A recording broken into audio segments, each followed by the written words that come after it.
여호수아는 이 모세가 시키는 일이라면 무엇이든지 순종했던 사람입니다. 모세가 어느 날 아말렉과의 전쟁을 치러야 하는데 이 여호수아에게 명령합니다. 너는 사람을 택해서 가서 저 아말렉과 싸우라, 이렇게 명령합니다. 이 모세가 적어도 여호수아한테 이렇게 명령을 하면요, 그럼 이 전쟁을 나가라 했으니까 여기 무슨 좋은 무기들이 있으니까 그것을 가지고 가라 라든지, 너가 이렇게 해가지고 싸우면 이길 수 있다, 뭐 병법을 가르쳐 주던지 그렇게 해야 하는 거잖아요. 근데 모세는요, 여호수아 보고 나가서 싸우라 라고 말하고 나서 여호수아에게 하는 얘기가 뭐냐면, 나는 저 산에 올라가서 하나님의 지팡이를 들고 저 산에 올라갈 것이다, 이렇게 얘기해 줍니다. 이게 얼마나 추상적인 얘기입니까? 지금 여호수아는요, 전쟁을 많이 치러보지 않은 사람이거든요. 나가 싸우라는 것입니다. 잘못하면요, 싸움이니까, 전투니까 죽을 수도 있지 않습니까? 그러나 여호수아는 모세의 명령에 무조건 순종하고 나가서 아말렉과 싸웁니다. 모세가 어느 날은요, 여호수아에게 너는 스파이로서 가서 가나안을 둘러보고 와라, 이렇게 명령을 합니다. 그래서 40일 동안 다른 11명의 스파이들과 함께 가나안 땅을 이렇게 살피고 돌아옵니다. 그 명령을 받고 가서 그 가나안 땅, 우리가 정복할 그 땅을 살피고 돌아왔을 때 10명의 사람들이 그 땅의 사람들이 너무나 크니까 우리는 저 땅 들어갈 수가 없다라고 부정적으로 이야기했는데, 이 여호수아와 갈렙만 무슨 소리냐, 하나님이 우리와 함께 하는데 하면서 옷을 찢으면서 가슴 아파하는 그 사람이 바로 여호수아입니다. 모세의 명령에 순종하고, 그리고 그 명령에 부정적인 염려나 걱정과 근심을 전혀 머릿속에 갖지 않았던 그 순종하는 사람, 바로 여호수아인 것이죠. 모세는 하나님이 세우신 이스라엘의 리더였고요, 이 여호수아는 항상 모세를 수종드는 정말 좋은 팔로워였습니다. 좋은 파트너였던 것이죠. 그렇게 둘이 참 이렇게 하나님의 역사를 같이 잘 이루어 왔어요. 그런데 전혀 예상하지 못한 일이 벌어지고 맙니다. 이 가나안에 들어가기 직전인데 말이죠, 지난주에 우리 말씀을 살폈듯이 하나님께서 이 모세를 데려가십니다. 모세가 가나안에 들어가기 전, 그 직전에 그곳에서 죽고 마는 것이죠. 실제로는 이제부터 진짜 가나안을 정복하기 위한 싸움이 벌어질 텐데 그 리더인 모세가 죽고 만 것입니다. 그때 하나님께서 모세를 대신해서 이 여호수아를 이스라엘의 리더로 세웁니다. 이 수종드는 입장, 팔로워로 모세를 따랐던 것과 리더가 되는 것은 굉장한 큰 차이가 있습니다. 이 리더가 되고 나서는요, 모든 것을 결정해야 되는 것이죠. 그런데 잘못 결정하면요, 이스라엘 전체에 큰 영향이 끼쳐지게 됩니다. 이스라엘이 위기에 빠질 수도 있는 것입니다. 그래서 리더는요, 작은 결정 하나에도 거기에 대한 책임을 져야 합니다. 이 스트레스가 굉장하죠. 리더는요, 말 한마디도 조심해야 되는 것이 바로 리더입니다. 리더가 말 한마디만 잘못하면요, 그냥 그 이스라엘이 막 여기저기 소문이 나고 갈등이 일어나고 이럴 수도 있는 게 리더의 말 아니겠어요? 이리 우르르 저리 우르르 갈 수 있는 것이, 가게 할 수 있는 것이 바로 리더의 말 한마디입니다. 그래서 말할 때도 조심해야 되는 거예요. 여호수아는요, 더군다나 이제는 좀 늙었어요. 나이가 들었어요. 이 40년 광야 생활을 하면서 그 1세대 제너레이션 중에서 살아남은 사람은요, 이제 여호수아와 갈렙밖에 없는 것이죠. 그러니까 젊을 때는 힘이 좀 있으니까 이렇게 리더십을 발휘도 강하게 할 수 있는데, 여호수아는 좀 나이가 들면서 힘이 빠지지 않았겠어요? 그런 상황에서 하나님이 여호수아를 리더로 세웠으니까요, 이 저 같았으면 상당히 부담스럽다, 이제 가나안을 정복해야 되는데 너무 부담스럽다, 어쩌나 하는 그런 마음이 들었을지도 모르겠습니다. 그런데 하나님께서는요, 여호수아를 리더로 세우는 동시에 여호수아에게 비전을 주십니다. 그리고 그렇게 하라고 명령하십니다. 2절 말씀에 보니까 이렇게 이야기하고 있어요. 내 종 모세가 죽었으니 이제 너는 이 모든 백성과 더불어 일어나 이 요단을 건너 내가 그들 곧 이스라엘 자손에게 주는 그 땅으로 가라. 하나님께서 쉴 틈을 주지 않고 바로 저 가나안 땅에 들어가라 이렇게 얘기하는 것입니다. 이 가나안에 들어가는 건요, 지난 40년의 생활과는 또 다른 것입니다. 지난 40년은 광야 생활이었잖아요. 그래서 구름 기둥이 뜨면 그것을 따라가면 되는 것이었어요. 그리고 따라가다가 멈추면 서고 또 거기서 먹고 생활하다가 또 움직이면 따라가면 되는 것이었어요. 그런데 가나안 땅을 들어가는 것은요, 그냥 들어갈 수 있는 것이 아닙니다. 이제는 의지를 가지고요, 힘을 가지고 그것을 쳐들어가야 되는 것이죠. 적극적으로 가나안에 가서 거기서 살고 있는 가나안인들을 쫓아내는 그 전투를 해야 하는 것입니다. 지금 여호수아와 이스라엘에게는요, 그 광야 생활을 오래 했기 때문에 그 싸울 만한 그런 좋은 무기들을 가지고 있는 것도 아닙니다. 그들이 성을 공략할 어떤 근사한 방법을 가지고 있는 것도 아닙니다. 그러면 여호수아 입장에서 생각해 보면요, 하나님 이제 가나안 이제 막 도착했는데, 그 앞에 도착했는데, 그리고 모세가 죽고 제가 리더가 됐잖아요. 그러니까 시간을 좀 주시면 안 되겠어요? 시간을 좀 주시면 우리도 좀 정비도 좀 하고요, 무기도 좀 만들고요, 그 다음에 정탐을 하면서 어떻게 공격을 할 건지 뭐 계획도 짜고 말이죠. 그런데 하나님은요, 그 땅으로 지금 가라 명령하시는 것입니다. 리더가 되었는데 되자마자 여호수아에게 명령하시고 여호수아를 부르고 계시는 것이죠. 하나님의 비전이 바로 이러합니다. 하나님께서 사람을 세우시고 비전을 주실 때 때로는 그게 큰 부담이 될 때가 있습니다. 하나님, 저는요 아직 그런 준비가 되지 않았어요. 지금 상황상 그럴 타이밍이 아닌 것 같습니다. 그런데 하나님께서 저에게 그런 마음을 주시면 어떡합니까? 뭐 이럴 때가 있습니다. 그런데 성경을 이렇게 계속해서 읽어보잖아요. 근데 하나님께서 비전 주시는 장면들은 거의 그래요. 준비가 다 된 사람을 들어 쓰시는 것이 아니라요, 준비가 되지 않았는데 부르시는 거예요. 그러면서 가라, 여호수아에게 명령하듯이 준비할 시간도 주지 않고 가라, 그렇게 명령하시는 것이죠. 하나님께서 그렇게 부르시면 바로 떠나야 합니다. 하나님께서 부르셔서 내 마음이 그렇게 뜨거워지면 그때가 바로 순종해야 할 때인 것이죠. 그런데 하나님의 비전, 하나님의 부르심이 나에게 임하였다고, 내가 아무것도 준비가 안 돼 있다고 너무 당황할 필요는 없습니다. 왜냐하면 하나님께서 어떤 사람을 부르실 때는요, 하나님께서 분명히 약속을 해 주십니다. 그 부르심에 합당한 약속을 해 주시는 것이죠. 오늘 본문에서 하나님께서 여호수아에게 무엇을 약속하고 계신지 저희가 살펴보면 좋을 것 같습니다. 3절에 보면 이렇게 얘기하고 있습니다. 내가 모세에게 말한 바와 같이 너희 발바닥으로 밟는 곳은 모두 내가 너에게 주었으니, 이렇게 얘기하고 있어요.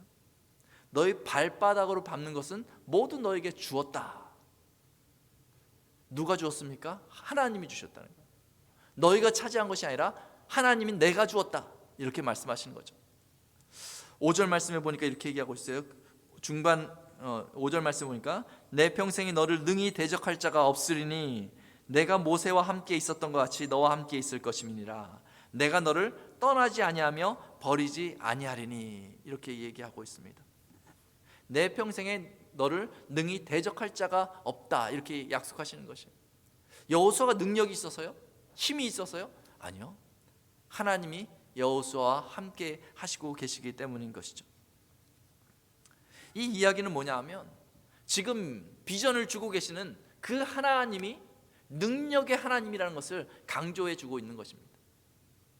이 땅에는요, 눈에 보이는 능력이 있고 눈에 보이지 않는 능력이 있습니다. 사람들은 주로 이 보이는 능력을 의지해서 삽니다. 그 보이는 힘을 얻기 위해서 애를 쓰죠. 다른 사람을 의지하고, 돈을 의지하고, 명성을 의지하고, 경력을 의지합니다. 이 눈에 보이는 그 능력을 붙들고 말이죠. 그래서 꽉 잡고 살려고 합니다. 그런데 분명한 것은요, 그렇게 눈에 보이는 능력을 꽉 붙들고 살아도요, 어느 시점에 오면 분명히 한계에 부딪히고 만다는 것이죠. 보이는 능력은 한계가 있습니다. 이 세상에 가장 뛰어나다 하는 사람들도요, 똑같이 경험합니다. 보이는 능력은 한계가 있구나, 이것을 경험하게 되는 것입니다.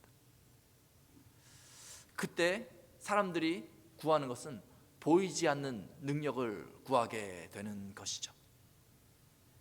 이 보이지 않는 능력이 보이는 능력으로 할 수 없는 것을 할 수 있도록 만듭니다. 이 보이지 않는 능력은요, 광야에 길을 내고 사막에 강을 내시는 그 하나님으로부터 오게 되는 것입니다. 그래서 하나님을 아는 것이 중요합니다. 인생을 살아가면서 하나님을 아는 것이 그래서 너무나 중요한 것입니다. 하나님의 부르심을 입은 사람들은 이 능력으로 사는 것입니다. 여러분들 교회에 와 있지 않습니까?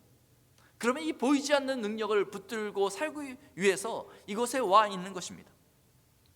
하나님이 교회에 약속해 주시는 것이 있습니다.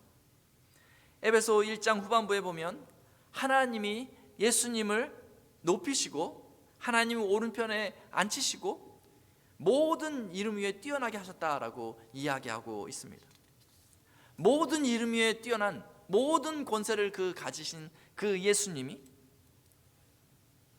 어디에 계시냐 하면 바로 교회 가운데 계십니다.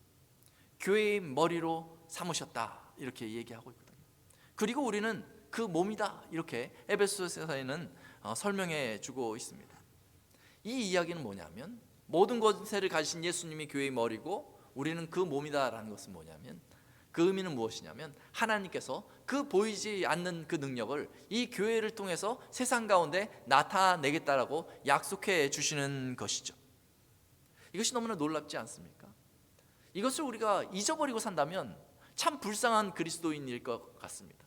이것을 잊어버리고 교회를 다니면서도 이 세상에 능력 붙들지 못해서 너무너무 고통스러워하고 능력이 좀 부족한 것 같아서 괴로워하고 있다면, 낙심하고 있다면 안타까울 것입니다.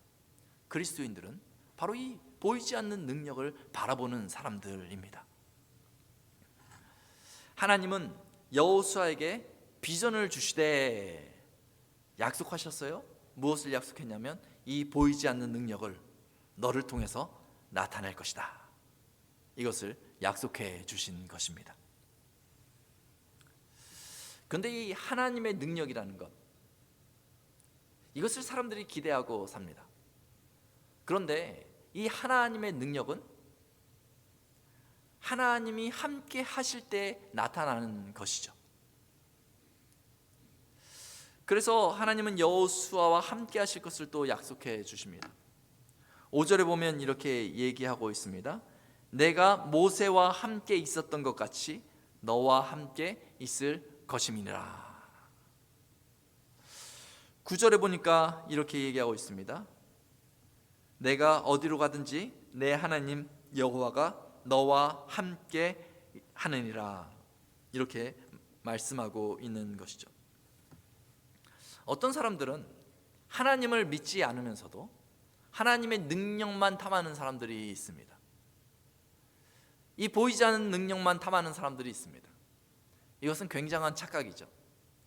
하나님을 믿지 않으면 그 능력을 덧입을 수 없습니다. 하나님의 약속은 오직 임마누엘 되신 우리 주 예수 그리스도를 믿는 그리스도를 통해서 그 능력을 나타내시겠다는 것입니다. 예수님의 이름으로 구하는 이에게만 하나님께서 보이지 않는 그 능력을 행하여 주십니다. 매일마다 하나님과 동행해야 되는 이유가 바로 여기 있습니다. 하나님이 함께 하심을 우리가 분명히 알면 언제든지 예수님의 이름으로 하나님께 구해서 이 보이는 능력이 한계에 도달했을 때 그 보이지 않는 능력을 통하여서 인생을 살아갈 수 있기 때문인 것이죠. 하나님은 여호수아를 리더로 세우면서 떠나지도 버리지도 않고 함께 하시겠다고 약속해 주신 것입니다. 더 나아가서 하나님께서는요, 여호수아에게 너에게 있는 율법책, 이 율법책이 있다는 것을 상기시켜 주십니다. 8절에 보면 이렇게 얘기하고 있습니다. 이 율법책에 기록된 대로 다 지켜 행하라. 그리하면 내 길이 평탄하게 될 것이며 내가 형통하리라. 하나님께서 약속해 주신 것입니다. 여러분, 성경책을 왜 읽습니까? 여기에 하나님의 약속이 있기 때문에 그렇습니다. 이 성경의 말씀을 기억하고 우리가 행하면 우리의 인생이 형통하게 된다, 평탄하게 된다 라는 하나님의 약속이 있기 때문에, 야 그래? 그럼 내가 살펴봐야지. 그 이유 때문에 성경을 읽는 것입니다.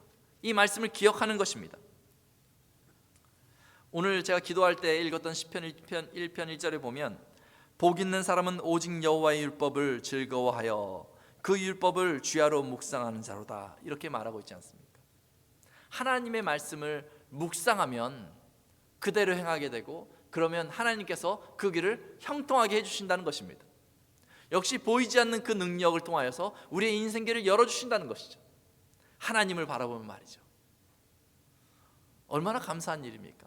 우리는 부족한 사람들인데, 우리는 연약한 사람들인데, 우리는 할 수 없는 사람들인데 하나님께서 불러주시고, 그리고 하나님께서 그대로 우리가 행하면 하나님께서 그 능력을 나타내 주시겠다고 말씀하시니 얼마나 감사한 일입니까? 하나님은 여호수아를 부르셨어요. 부르시자마자 가라 하십니다. 당황할 만한 그때에 하나님께서 여호수아에게 약속해 주십니다. 내가 너를 버리지도 떠나지도 아니할 것이다. 그리고 내가 그렇게 할 수 있도록, 가나안을 정복할 수 있도록 내가 해 주겠다라고 하나님께서 약속해 주시는 것이죠.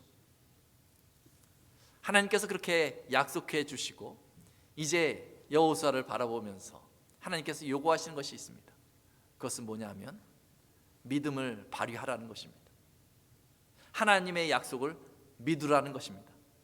하나님이 그 능력, 보이지 않는 능력의 소유자이심을 인정하라는 것입니다. 그렇게 믿음의 태도를 여호수아에게 하나님께서 요구하십니다. 하나님께서 구체적으로 요청하십니다. 여호수아 1장 1절부터 8절 말씀, 9절 말씀을 이렇게 보면서 이 눈에 계속해서 띄는 표현이 있습니다. 반복해서 나오는 표현이 뭐냐면 강하고 담대하라 인 것이죠. 강하고 담대하라. 하나님을 믿는 사람들에게 요청하시는 것입니다. 강하고 담대하라. 이 세상에 너무나 많은 일들로 인해서 위축될 수 있지만 하나님을 믿는 사람은 그 상황 속에서도 강하고 담대하라 이렇게 말씀하고 있는 것입니다. 6절에서도 강하고 담대하라, 7절에서도 오직 강하고 극히 담대하여, 9절에서도 강하고 담대하라 이렇게 말하고 있는 것입니다. 두려워하거나 놀라지 말라. 이는 마음에 대한 것입니다. 마음에 대한 것입니다. 디모데후서 1장 7절에 보면 두려워하는 마음은 하나님께서 주시는 마음이 아니다 이렇게 얘기하고 있습니다. 여러분, 이 말씀을 기억해야 될 필요가 있습니다. 이 세상을 살아가다가 두려워하는 마음이 스며들잖아요. 그러면 그때 기억해야 됩니다. 그래, 두려워하는 마음은 하나님께서 주시는 마음이 아니지. 강하고 담대해야지. 이 말씀을 기억해야 하는 것입니다. 그런데 때로는요, 너무 상황이 복잡해서 위축될 때가 있잖아요. 아무리 계산해봐도요, 이 계산이 나오지 않기 때문에 이 마음이 줄어들 때가 있잖아요. 그때 어떻게 해야 합니까? 강하고 담대하라, 명령이잖아요. 그럼 스스로한테 명령해요. 강하고 담대하라. 스스로한테 명령해야죠. 강하고 담대하라 이렇게 외쳐봐야죠. 그런데 그것만으로도 부족할 때가 있단 말이죠. 그때 하나님께서 우리에게 요청하시는 것이 무엇입니까? 강하고 담대하기 위해서 무엇을 해야 됩니까? 바로 하나님을 보라는 것입니다. 상황을 보면요, 마음이 약해지는 거예요. 근데 그 순간 하나님을 보면요, 휴, 괜찮다 하지. 마음이 강하고 담대해질 수 있는 거죠. 여러분, 돈이 부족하잖아요. 그러면 돈만 생각하기 시작하면요, 염려가 생기잖아요. 아직 벌어지지도 않은 상황들이 막 상상이 되잖아요. 야, 큰일 났네. 근데 그 순간 돈을 덮어놓고 하나님 앞에 나아가 보십시오. 담대함이 생깁니다. 관계가 어그러져 있잖아요. 그럼 머리가 막 복잡해져요. 생각만 해도요, 막 스트레스가 생기고. 근데 그때 덮어놓고 하나님 앞에 나아가잖아요. 그럼 담대함이 생깁니다. 어떻게 해결해야 될지 내가 모르는 그 순간, 그 상황에 머물면, 그 상황만 쳐다보면, 그 보이는 능력만 내가 계산하고 있으면 벗어날 수가 없는 것입니다. 그때 모든 주권자, 모든 것의 주권자이신 하나님을 바라보면 위로가 되는 것입니다.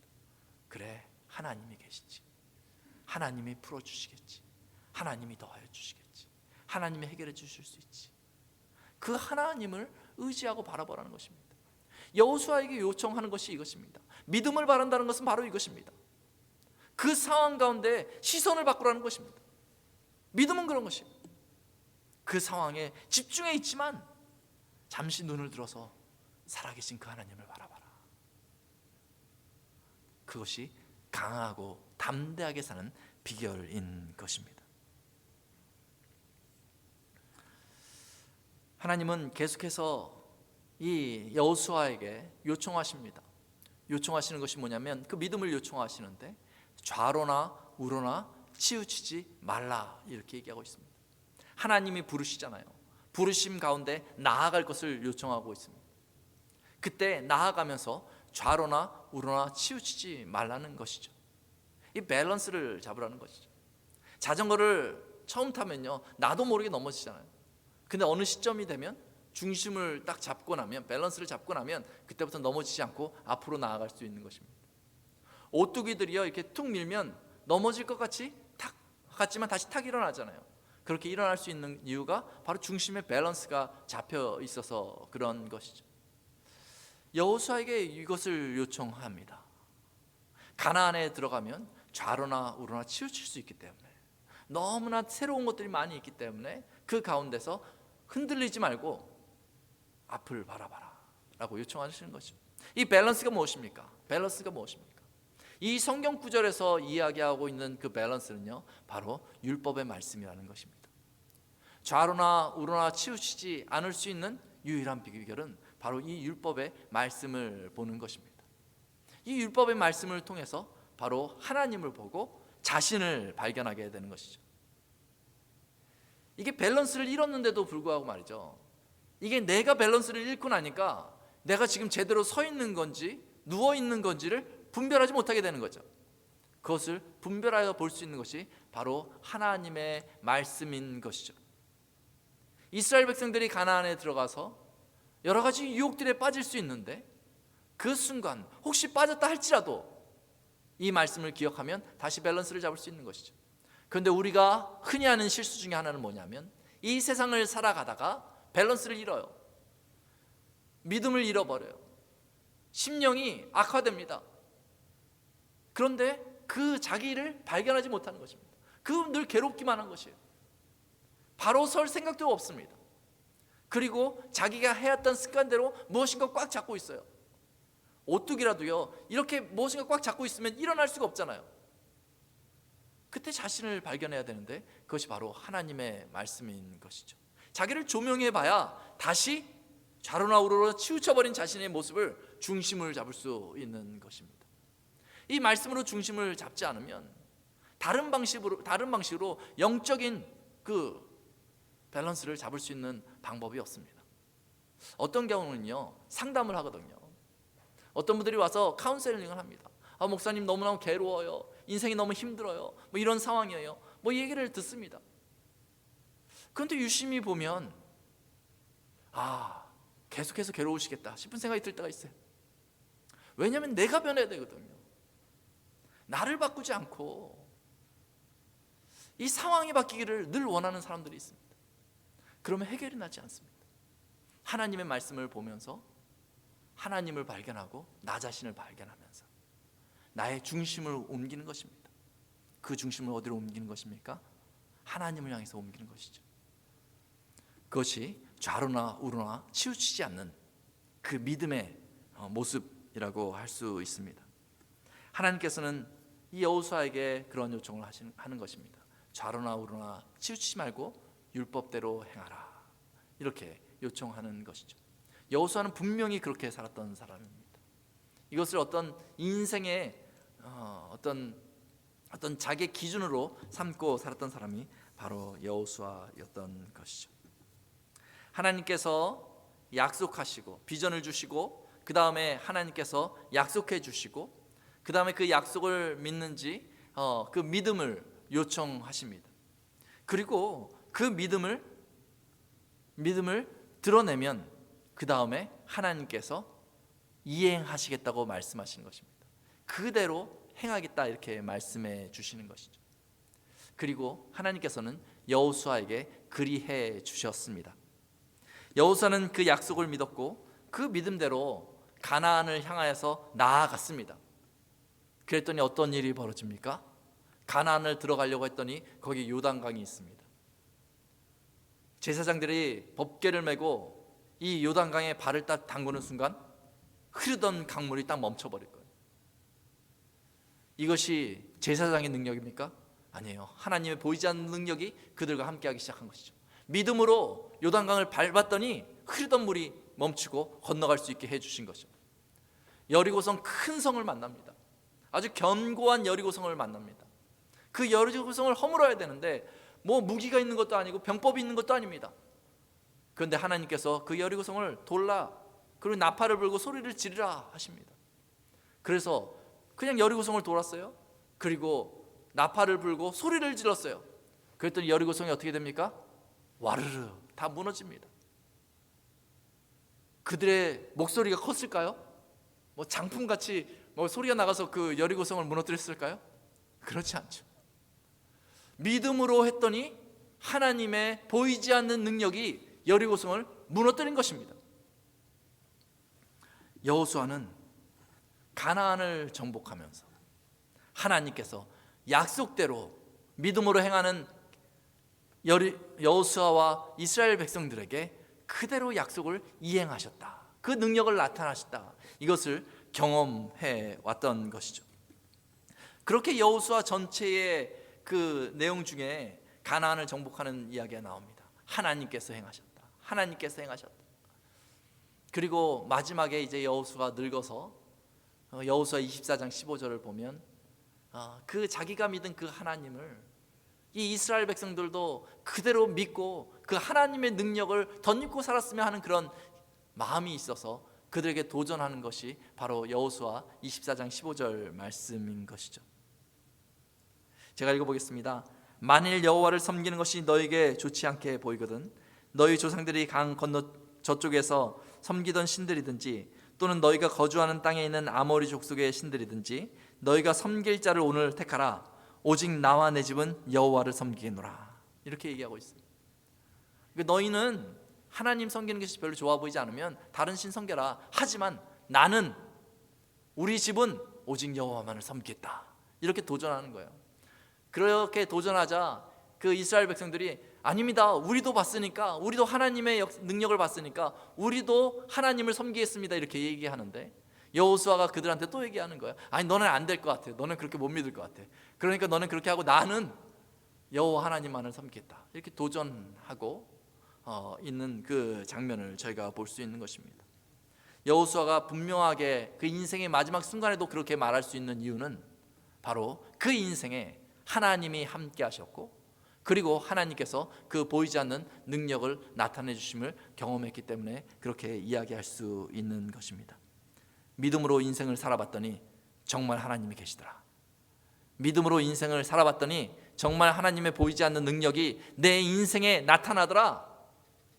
그리스도인들은 그 간증으로 살아가야 하는 것입니다. 사랑하는 성도 여러분, 10주간 저희가 성경에서 믿음의 인물들을 살펴보았습니다. 믿음의 인물들, 그 사람들의 믿음을 살펴보았다 해서 우리에게 그 믿음이 있는 것은 아닙니다. 우리가 믿음을 발휘해야 됩니다. 2021년 저희 교회의 표어는 믿음의 역사를 이루라라는 것입니다. 저희가 계산하여서 믿음의 역사를 무엇인가 하는 것이 아닙니다. 계산이 되지 않지만은 하나님의 보이지 않는 그 능력이 있음을 인정하는 것이 바로 믿음의 역사의 시작인 줄로 믿습니다.